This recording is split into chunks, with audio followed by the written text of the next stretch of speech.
We all want to do better, to push harder, to rise above the excuses and actually do the things we know we should. But there's a problem. Our brain isn't wired for growth. It's wired for comfort. Every time we try to do something difficult, wake up early, focus deeply, face discomfort, our mind resists. It hesitates. It fights back. Not because we're lazy, but because our brain was designed to protect us from pain, not lead us to greatness. In this article, we're diving into the psychology of resistance and how to break it. You'll learn how to override your brain's programming, build mental discipline, and become the kind of person who does hard things. Not once, but every day. This isn't about motivation. It's about mastery. Let's begin. Let's face it. You know exactly what you should be doing. You know you should wake up earlier. You know you should stop procrastinating. You know you should have that uncomfortable conversation, start the project, go to the gym, eat healthier, cut out the distractions. But knowing isn't the problem. The real battle is getting yourself to actually do it. This is not about laziness. This is not about discipline. This is about understanding how your brain works and learning how to override the systems that are keeping you stuck. This article is about how to force your brain to do hard things, and not just once, but consistently. Your brain wasn't designed for success. It was designed for survival. For thousands of years, our ancestors didn't need to worry about productivity or self-fulfillment. They needed to find food, avoid predators, and survive long enough to reproduce. That's it. Anything unfamiliar, uncertain, or energy-consuming was seen as a potential threat. Fast forward to today, and your brain still runs the same software. It still avoids discomfort, still seeks safety, still prefers ease over effort. So when you try to do something hard, like running in the cold, saying no to junk food, or starting a new business, your brain doesn't see growth. It sees danger. That's why you procrastinate. Not because you're weak, but because your brain is doing its job a little too well. There's a tiny moment, right before you take action, when everything inside you screams, "Don't." That moment can last just a few seconds, but it's where most battles are won or lost. It's the split second when your logical brain, the prefrontal cortex, is hijacked by the emotional brain, specifically the amygdala, which is wired to detect threats. You feel hesitation. You feel fear. You feel an intense urge to escape. And if you wait too long, your brain wins again. But what if you could interrupt that moment? One of the simplest, most effective tools for beating hesitation is called the 5-second rule, developed by author and speaker Mel Robbins. It works like this. The moment you feel yourself hesitate, before speaking up, before getting out of bed, before clicking start, you count down 5, 4, 3, 2, 1, go. Then you act. Immediately. It sounds silly, even childish, but it works because it interrupts the mental loop of overthinking. It forces your brain to shift from emotion to action. The key isn't to wait until you feel ready. The key is to act before your brain talks you out of it. In 1519, Spanish conquistador Hernán Cortés arrived in Mexico with his troops. As legend has it, he gave a single order: burn the ships. With no way to retreat, his men had one choice: move forward or die trying. This is the kind of commitment most people avoid. We give ourselves too many exit ramps. I'll see how I feel tomorrow. I'll start when I have more time. If it doesn't work out, I can always quit. But if you want to do something hard, you need to remove the safety nets. Book the non-refundable class. Tell your friends your goal publicly. Give yourself no choice but to follow through. Comfort is the enemy of commitment. When failure isn't an option, success becomes the default. Here's a truth that changes everything. You don't become disciplined by forcing action. You become disciplined by becoming a different person. Most people try to change their behavior while keeping their identity the same. They say, "I'm trying to quit smoking. I'm trying to wake up earlier. I'm trying to be more focused." But the brain doesn't work well with contradiction. If you believe you're lazy, your actions will align with that identity. If you believe you're a night owl, your habits will reflect that. If you believe you don't follow through, you won't.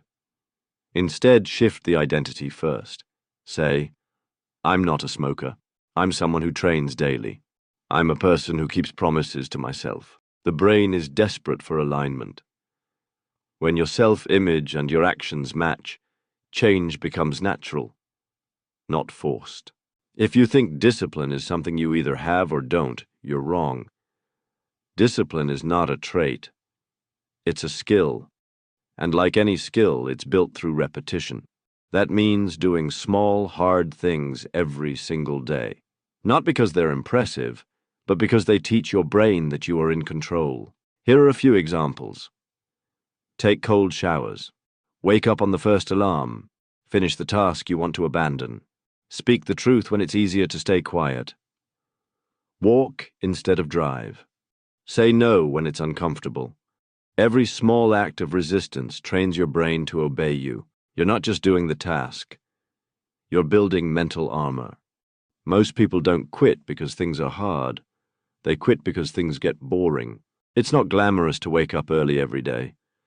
It's not exciting to eat the same clean meals. It's not thrilling to write for an hour when inspiration is nowhere. But that's where greatness lives. As author James Clear writes, the greatest threat to success is not failure. It's boredom. Your brain is wired for novelty. But success is built on repetition. Boring doesn't mean you're doing something wrong. It means you're on the path, and your brain is trying to distract you.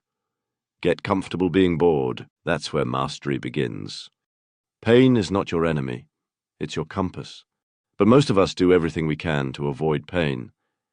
We numb it with dopamine, scrolling, snacking, binging, procrastinating.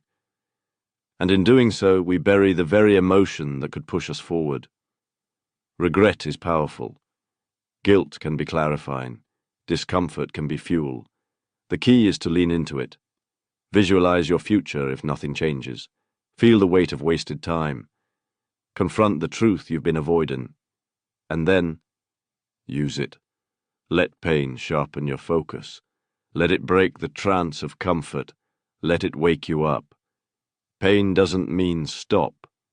It means pay attention. At the end of the day, there's one rule that will always work. No matter the situation, no matter the excuse, no matter the resistance, do it anyway. Tired, do it anyway. Scared, do it anyway. Doubtful, do it anyway. Unmotivated, do it anyway. This is the mantra of the mentally strong, because they understand that discipline doesn't care about feelings. You don't have to feel ready. You don't have to feel confident. You just have to show up. That's what separates the dreamers from the doers. Not talent, not luck, but action in spite of resistance. Your brain is a master negotiator. It knows your weaknesses. It knows how to convince you to stay in the comfort zone, and it's good at it. But here's the good news. It works for you. You are not your thoughts. You are the one listening to them. You are not your fear. You are the one confronting it. You are not your brain. You are the one training it.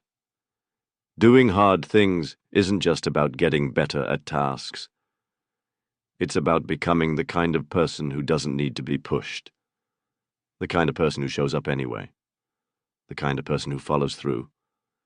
The kind of person who doesn't wait for motivation, because they've built something far stronger. Discipline, identity, power. Do the hard thing. Stop scrolling. Stop thinking. Stop negotiating with yourself. You already know what you need to do. It's been sitting in your mind all day, all week, maybe all year. This is your moment. Not later. Not tomorrow. Not when you feel ready. Now get up. Move. Take the first step. No matter how small, no matter how uncomfortable. You don't need more time. You need to act. Because every second you wait, the old version of you gets stronger. Don't give it another breath. Get up, do the thing, prove to yourself that you're in control. Thank you for watching. Well now, if you've made it all the way to the end, I want to thank you, truly. It means a great deal that you've spent a bit of your day here with me. If this video stirred something in you, or gave you something to think about, I'd be honored if you'd consider subscribing. I'll be sharing more reflections like this. Thoughtful, honest, sometimes a bit heavy, but always with purpose. And if you turn on that little bell, you'll know when the next one's ready. Take care of yourself, and until next time, be well.